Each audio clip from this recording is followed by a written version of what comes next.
Bismillahirrahmanirrahim. Faslun fi taubati.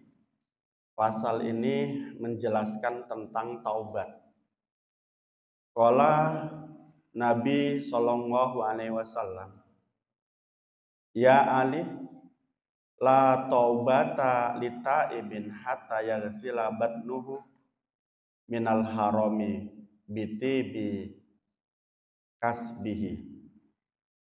Wahai Sayyidina Ali, kata Nabi, tidaklah bertobat orang yang bertobat manakala orang yang bertobat tersebut tidak membasuh perutnya dari perkara-perkara haram dengan menggunakan wangi-wangian, dalam tanda kutip, dengan menggunakan wangi-wangian pekerjaannya. Jadi tobat itu kan ada dua dimensi. Tobat yang pertama adalah tobat kepada Allah. Yang kedua, tobat karena melakukan kesalahan kepada sesama. Dua dimensi tersebut ini memiliki konsekuensi tobat yang berbeda. Manakala kita melakukan kesalahan kepada Allah, maka tobatnya ada 3 syarat. Yang pertama, memohon ampun kepada Allah. Yang kedua, merasa menyesal kepada Allah. Yang ketiga, berjanji tidak akan mengulangi lagi. Itu syarat tobat ketika kita membuat salah atau berbuat salah kepada Allah. Sedangkan manakala kita bertobat karena kita salah dengan sesama, itu syarat 3 tadi ditambah 1 lagi. Apa? Minta halal kepada orang yang kita buat salahi. Nah, dalam kaitan ini, yang paling sulit di antara kesalahan-kesalahan kita atas sesama adalah mengambil hak benda, hak makanan yang kita ambil darinya. Itu adalah kesalahan kita kepada sesama. Itu susah itu mentaubatinya dibanding kita memakinya. Tapi memaki pun jelek ya, jangan dilakukan. Manakala kita memakan harta orang lain yang bukan milik kita bertobatnya itu satu tadi. Harus menyesali, harus meminta ampun kepada Allah. Harus berjanji tidak mengulangi lagi. Terus meminta maaf kepada orang yang kita salahi. Selanjutnya, kita harus mengosongkan perut kita dari apa yang kita makan, dari perkara haram yang kita ambil. Itu susah. Dulu para wali, ada sebagian yang dulu-dulunya itu merupakan orang-orang yang suka merampok, suka nyolong. Namun mereka ngerti bahwa mereka harus tobat. Sehingga melakukan tobat dengan cara apa? Puasa bertahun-tahun. Ada yang puasa selama 15 tahun. Ada yang puasa selama 40 tahun. Itu untuk apa? Untuk mengeringkan daging yang ada di dalam tubuhnya. Karena siapa tahu daging tersebut merupakan tumbuh atas makan makanan yang haram, yang dia rampok, yang dia curi. Nah, itu susahnya masa Allah. Ya, jangan sekali-sekali ngambil hartanya orang lain yang bukan hakmu. Siapapun yang kamu ambil, jangan. Sebab paling susah tobatnya.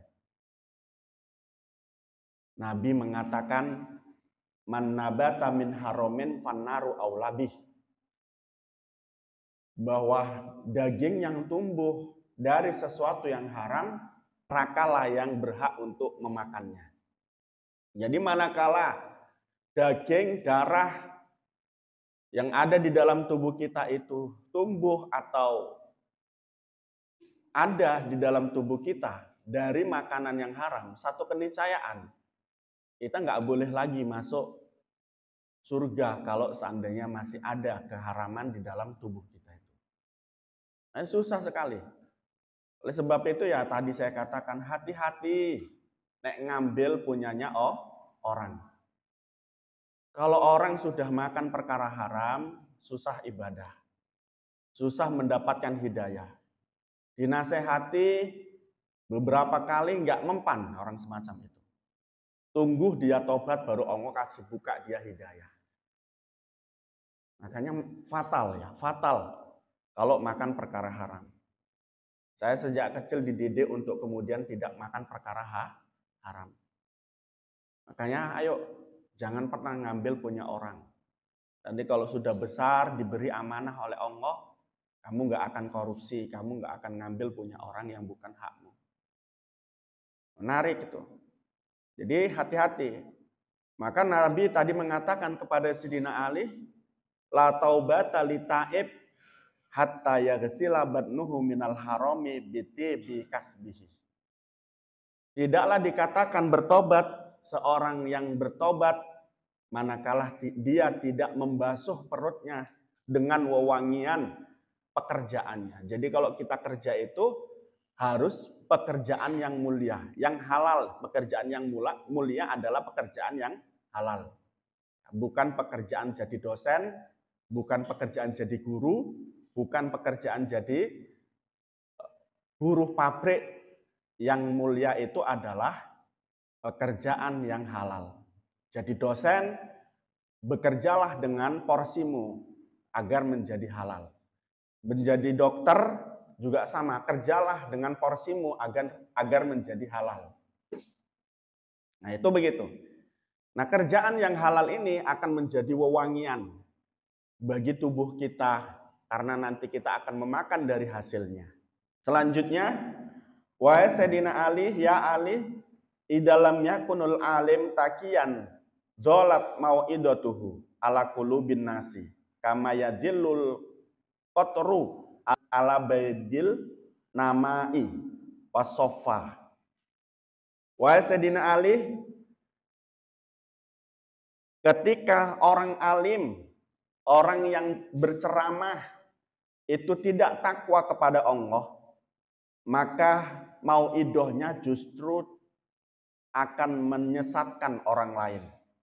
Ya Ali, wahai Sayyidina Ali, idamadu alal mu'min arbauna sobahan walam yujlis al ulama'a qosa qalbuhu wajasaro alaihi kabair li anal ilm hayatul qalb.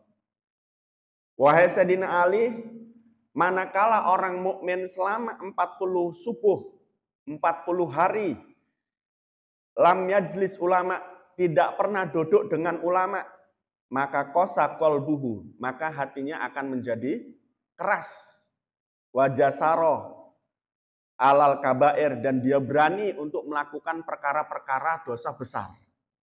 Kenapa begitu? Li'anal ilma hayatul qalb. Karena orang yang punya ilmu, ilmunya akan menghidupkan hatinya. Jadi orang yang tidak pernah duduk dengan ulama selama 40 hari, hatinya menjadi keras. Menjadi keras. Tidak hanya keras, tadi disebutkan, ia berani untuk melakukan perbuatan-perbuatan dosa besar. Itu bahayanya kalau tidak mau ngaji. Bahayanya kalau tidak duduk dengan ulama selama 40 hari. Kenapa begitu? Tadi disebutkan, ilmu itu akan menghidupkan hati seseorang. Kalau dia nggak punya ilmu, hatinya akan mati. Kalau sudah mati, susah mendapatkan petunjuk.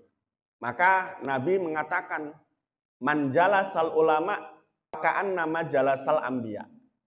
Barang siapa yang duduk dengan ulama, maka mereka seperti duduk dengan Nabi. Dalam hal apa kesamaan duduk dengan Nabi? Sama-sama menghidupkan hati, sama-sama mendapat ilmu untuk kemudian mengetahui mana yang baik, mana yang buruk. Ya Ali wa Sayyidina Ali, innallaha la yastahyi min adabi khaniyin sarikin wa alimin fasikin. Wahai Sayyidina Ali, Allah itu enggak segan-segan untuk apa? Menyiksa orang yang kaya, yang mencuri, yang tahu tentang bahwa itu adalah sesuatu yang haram, lagi fasik. Jadi Allah itu enggak akan segan menyiksa orang kaya. Orang kaya yang bagaimana?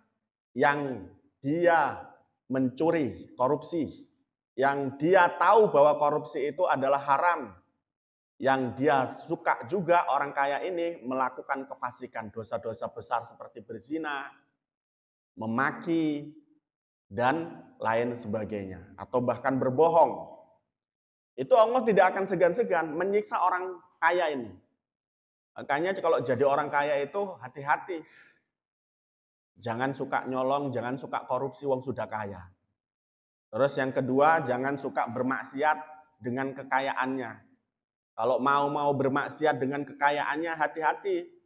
Wong itu ada kekayaannya merupakan apa yang dianugerahkan oleh Allah kepadanya untuk disyukuri, kok malah kemudian untuk dibuat maksiat.